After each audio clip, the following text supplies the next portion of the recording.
Thank you, sir.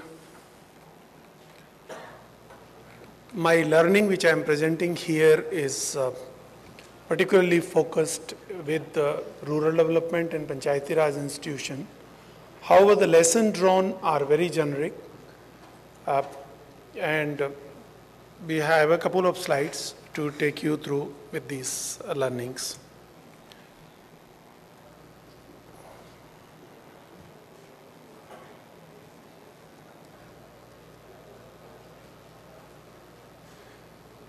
Usually, if you look at today, the topic of the theme session is citizen-centric service delivery.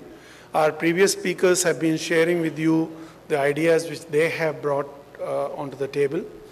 But if you look at it in a generic, we have to generalize these lessons and come up with a solution which can be applicable to government at large in facilitating the services. We have done a study across the Panchayati Raj vertical, Panchayati Raj government organization, and we found that you can categorize the services. If you look at the nature of services, they are statutory, they are regulatory, they are beneficiary-oriented services, ranging from pension, housing, employment, and they have their nature. Similarly, the regulatory functions of the government, which extend services, also have the nature. Now, of course, coming to the panchayat, the services delivered by panchayat will largely be dependent on the level of devolution, functions devolved by the state government. But when we did study in all 30 states, and particularly 27 states, we got the variety of functions being performed by. They were ranging from Kerala, West Bengal, Karnataka, Madhya Pradesh, and to states where things were. But again, focusing back, not to get lost into the panchayat domain, the broad building block of a service delivery cycle were identified, and they are depicted here. In any service, and I'm now presenting a generic part of the study, just made a reference that it was based on the study done under e-Panchayat project, just to know what is the level of governance and what are the panchayats doing, what kind of computerization has done. Based on that study, we got the learnings. Application filing is one which is essential part of any service delivery. Sometimes state government may select suo motu all the people like NREGA, all the people in the BPL, some government may say that they should be given a job card. Okay, they may be registered for NREGA employment, fine. So application filing is one of the steps. Application submission is another step. It may be on internet, it may be through SMS, it may be through in paper, it may be in person, but it's an essential step. Third is a verification. Some sort of verification is done in all the services. Fourth is application processing, and fifth is a service delivery. Delivery could be in form of cash or kind. We have made this analysis, and now there are variety of gaps, which majority of us are aware that there are variety of gaps with respect to application filing.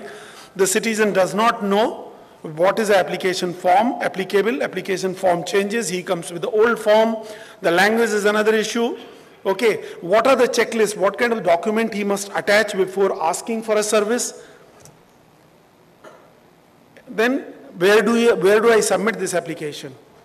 Okay, the person is not available, the officer is not there, no entry in the register, no acknowledgement slip given. So there are a variety of problems associated with the manual way of service delivery.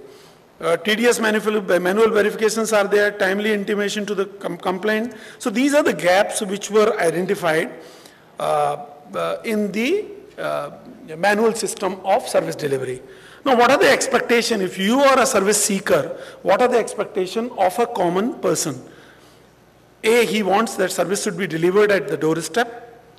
B, there should be a single place to access all type of services. We are all developing, NIC itself is engaged in e-district and all kind of service delivery, but each one of us, each ministry wants to have its own portal. So if common man want to know his entitlement of the services, he has to visit 10,000 portal to, at the end of the day. So there is no single portal where I can go and I can define my services to know what am I entitled for, what is my requirement. There should be a single portal. Okay, there should be easily access availability of the information. Okay, any new services which is launched by whether Panchayati Raj, whether urban local body, state government, government of India, should be available on a single system where I should subscribe to. I mean, I'm talking from the citizen's perspective. Should have easy, all the application form should be available on the single associated with the service. Okay. Technology and all, I'm not getting into the detail, but the key is the citizens should have a single window where all services should be defined along with a checklist and pro forma applicable to them and the process associated, where he can track the application. He should be told whether the money is need to be paid in draft, check, cash, in person, through credit card, through. All these details should be available from them. What are the expectations from the government? Today, if somebody wants to monitor if electronic service delivery bill which is proposed is to be realized, we should have some government authority will be made to regulate the functions, and we should have a single portal to monitor what are the state government who are delivering what kind of services, what is a pendency, what is a regulatory mechanism, what are the charges, how many times service has been delivered in time, a basic regulatory function. So for government also, there is a single grant portal where all state government, all district administration, all urban local body register their services. It will be easy for them to monitor.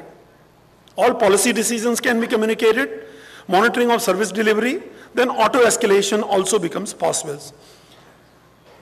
Individual functionaries, you can define a service flow. If it's a birth certificate, application submission will be done at Panchayat. Panchayat will do verification. It will go to the SDM. SDM will do this function.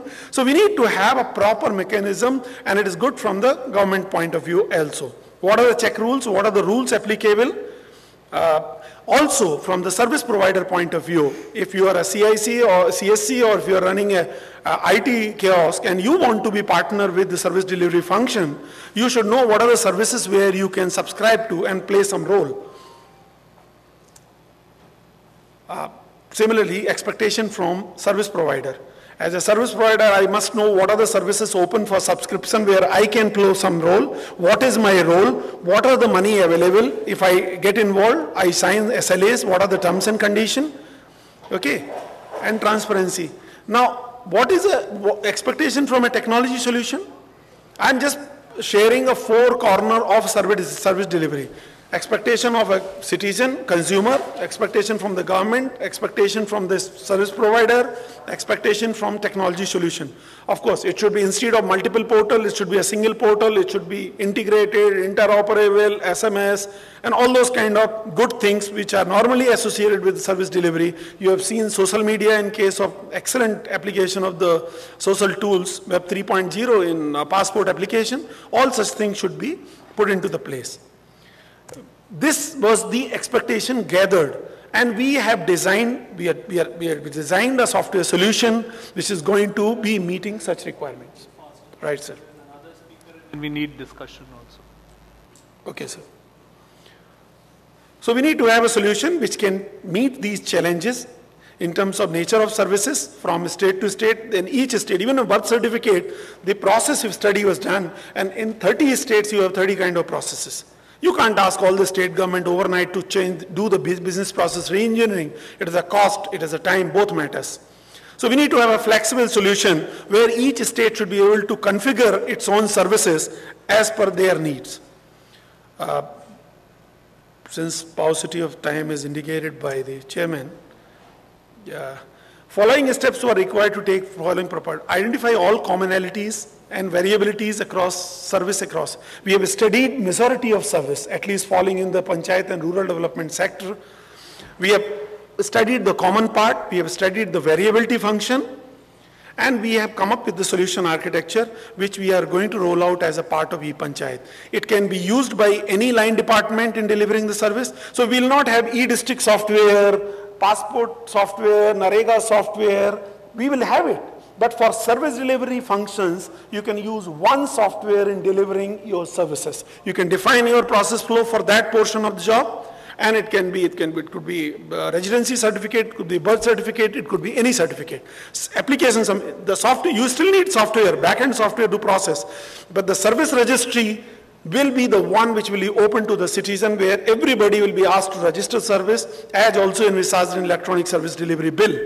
Yeah, so that the government knows which application was submitted. Instead of visiting 10,000 websites, you come to one website and you get to know everything.